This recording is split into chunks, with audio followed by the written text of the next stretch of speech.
안녕하십니까. 고양시 하정동에 위치하고 있는 스터디 진로 진학학원의 김희창 원장입니다.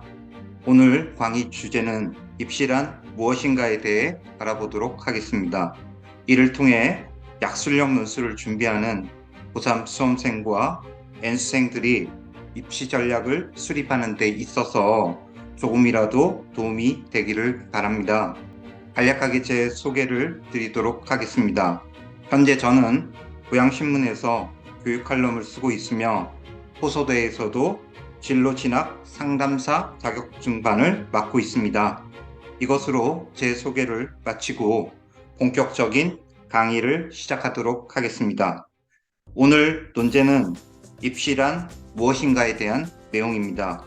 입시의 사전적 의미를 살펴보면 입시는 대학에서 입시생을 선발하기 위한 시험이죠. 그렇다면 입시의 주체는 과연 누가 될까요? 학생인가요? 아니면 대학이 될까요? 하지만 대학이 중심이 됩니다. 결국 이 얘기는 입시를 치르는 수험생의 입장이 아닌 평가자인 대학을 정확하게 파악하고 준비해야 한다는 점이 매우 중요합니다. 이러한 사항이기 때문에 수험생이 무작정 입시를 준비해서는 절대 입시에서 성공하기 어렵다는 의미가 되겠죠.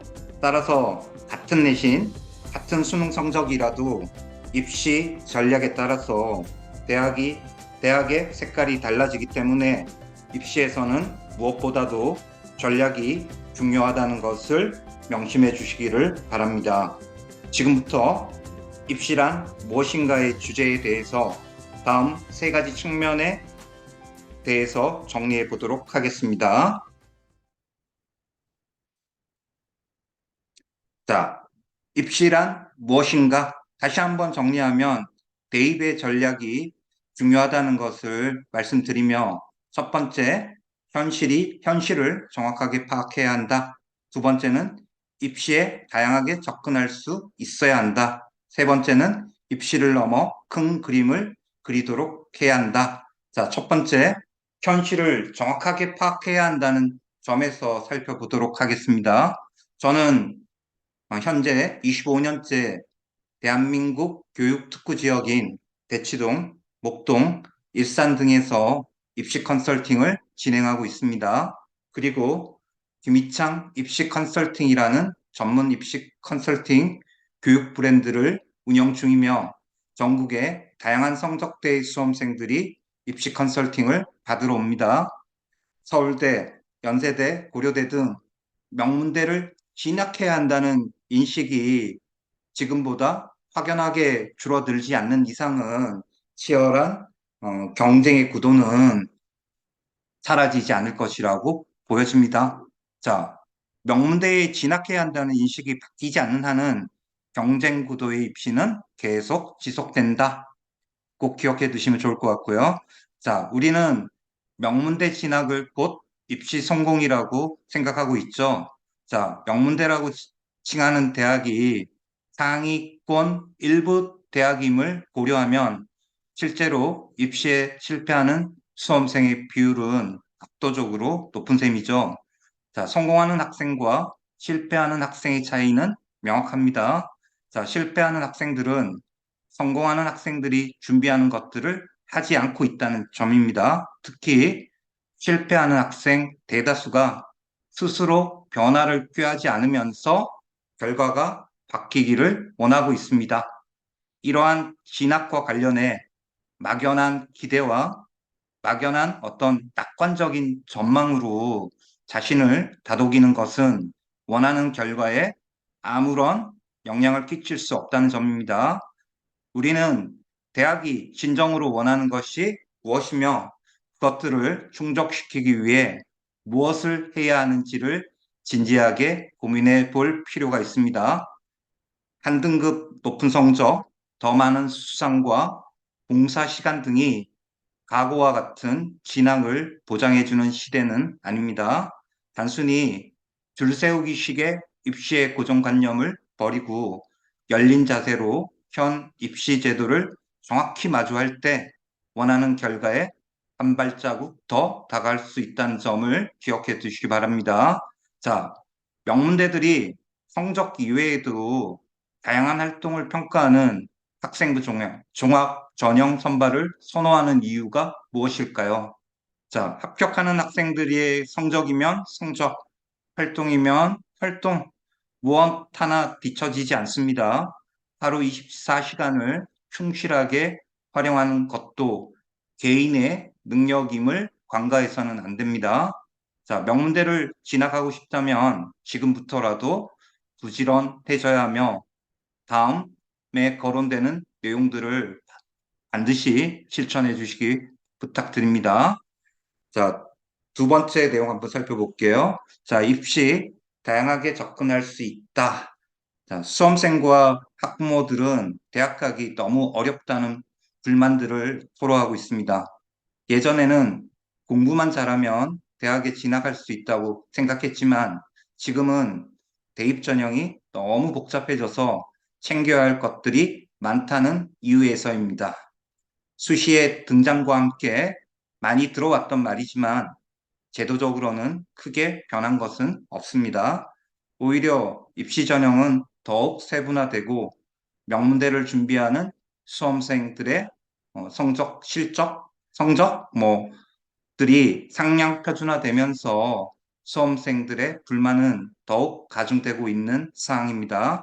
하지만 생각을 조금만 전환한다면 대학 진학이 기존보다 수월하게 느껴질 수 있습니다. 수능 성적으로만 신입생을 선발했던 과거에는 오직 학업 성취도와 이를 증명하기 위한 단 한 번의 수능 시험이 수험생의 서열과 대학을 결정지었습니다. 혹은 수능 시험 당일 실수라도 한다면 평소 실력을 입증할 기회조차 주어지지 않습니다. 현재 입시는 다양한 자질과 개성을 지닌 학생들을 위해 진학의 문을 다양하게 넓혀놓고 있다는 겁니다. 성적이 조금 부족해도 자기 주도성과 열정을 토대로 미리부터 준비해 나간다면 명문대 진학을 기대해 볼 수 있을 것 같습니다. 자, 부족한 성적을 만회하기 위해서는 논술, 면접 등의 대학별 고사를 활용해 볼 수도 있고요. 그 다음은 수학이나 어학, 그 다음은 컴퓨터와 같은 특정 분야의 재능을 활용하여 대학에 진학하는 것도 가능합니다. 자, 우수한 내신 성적이나 수능 성적을 활용하는 것도 여전히 유효한 수단이죠.